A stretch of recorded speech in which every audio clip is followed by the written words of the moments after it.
Today is Thursday, February 18th, 2016, and this is the last day for PSL number 6 before we quiz tomorrow. This is going to be one of our iStep review problems, and just to give you a warning, next week we will be doing an iStep practice on Monday. So the closer we get to doing the constructive response, the more we're going to be practicing it, but hopefully by this time you're kind of getting used to it. So this question is going to be like more than one step, and we'll just kind of show you what it's going to look like to go through these steps. So Amy is having new carpet installed in one room of her home, and a diagram of the room is shown. So this diagram is what her room looks like, the dimensions of the various walls. Like this wall would have just a length of 4 feet, so it's not huge, but you will notice, like, if this were a real room, 21 feet wide is pretty wide. So part A is just asking us to find the total area in square feet of this room. And because it's a composite figure, we're going to want to divide it into different shapes so that we can find the area of each shape that we know how to find and then add them together, all of them together at the end. So I'm going to begin by dividing my room into various pieces. So the first piece I'm going to pick is this one down here, which is going to be like 21 feet wide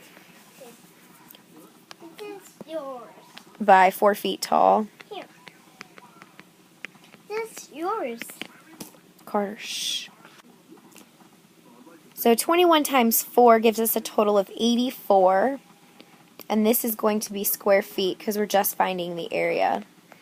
So this one right here is 84. Next I'm going to find the area of this figure, and there's no order you have to do these in, but this is just another rectangle, which is why I've picked this shape. So you can see that our base, our top, and our bottom are 8, and then the height on this is also 4. So we're just going to do 8 times 4, which is going to give us 32. So that smaller section up top is another additional 32 square feet. So all that we have left now are going to be triangles. So the first one is this triangle. And I just want to remind you that when we do the area of a triangle, we actually do 1/2 base times height. So we're going to do 1/2 of whatever the base and the height are. So the base is going to be a little tricky to find. We're actually going to have to work to figure out the base. But the height is the up and down. You don't want to use a slant. You want to use the right angle. So it's going to be 4 for that height. Right here. So let's work on finding the base. So we know that this whole length right here, the whole thing is 21 feet because of down here. So we have a 21 to start with. But they show us that this piece right here is 7. So if we do 21 minus 7, that leaves us with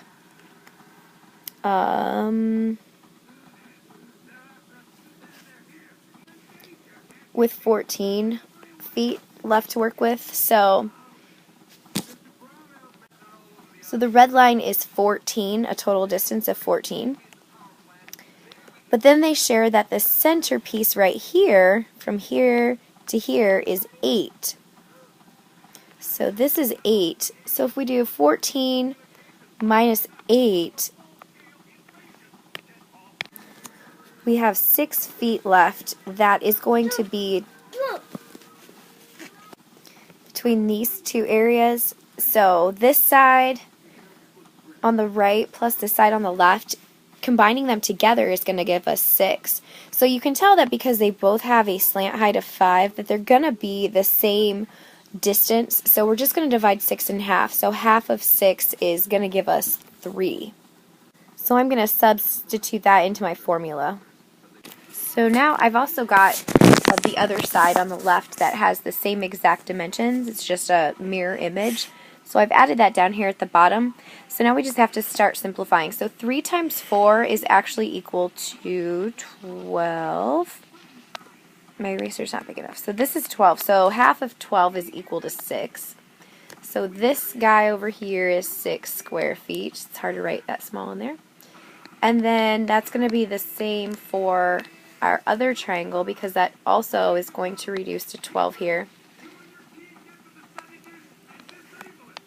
So half of 12 equals 6 feet. So both of our triangles have the same area, and their area is 6 square feet. So to find the total area of this composite figure, we're going to take all 4 numbers and add them up. So the big rectangle at the bottom was 84, plus the smaller rectangle at the top, which was 32, plus each of our triangles that were, that were 6, and then you just add them up. So 84 plus 32 plus 6 plus 6 gives you a grand total of 128 feet, and they're squared. Square feet. Good job, Carter. I'm going to want to carry that over to this because we're going to use that information on our next part of the problem. So next piece of info is Amy buys a rectangular piece of carpet that is 22 feet by 9 feet. The installer, the person that's going to put the carpet in for her, he's going to charge 75 cents per square foot to install the carpet, but he's not going to charge for the extra carpet that he doesn't install. So what is the cost for Amy to buy the carpet and have it installed in the room? Don't include tax, show all work. So I've began working already. I've drawn a rectangle that could represent the piece of carpet that she purchased. So if we know that this carpet costs $2 a square foot, we need to figure out how many square feet there are and then multiply it by $2. So the way that you're going to find the area of this is just by taking 9 times 22, your base times your height or whatever. And 9 times 22 is going to give you 198 square feet. If she's paying $2 per square foot and we've got 198 square feet, we're going to have to multiply that times 2, and that's going to double our number to give us a price for that carpet of $396, which is not exactly cheap. So the carpet by itself, before she even called the installer or whatever, is costing her $396. So I'm going to erase, but I'm going to put that off to the side so I don't forget that part.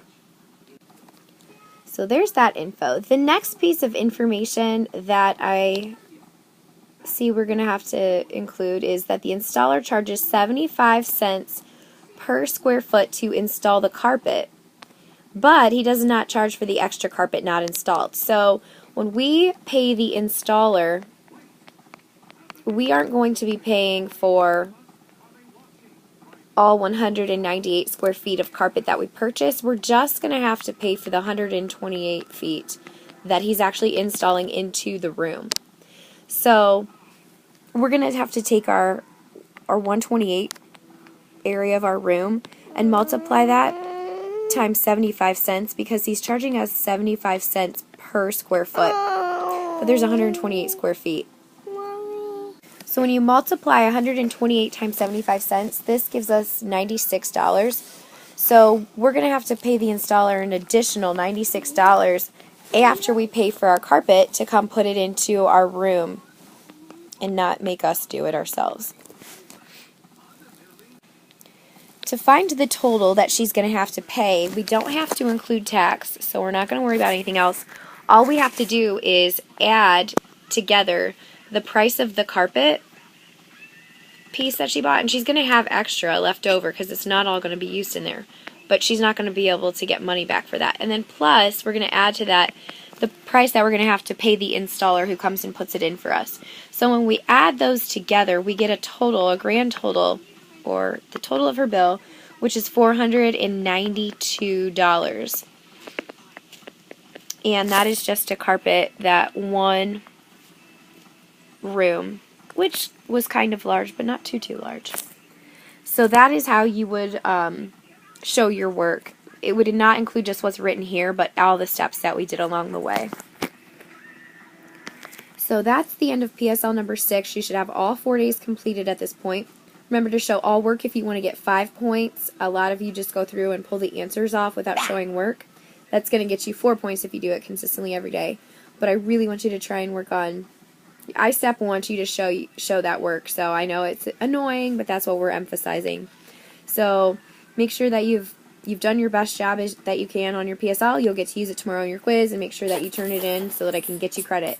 Those count for a big chunk of your grade. Good job, guys. Good luck tomorrow.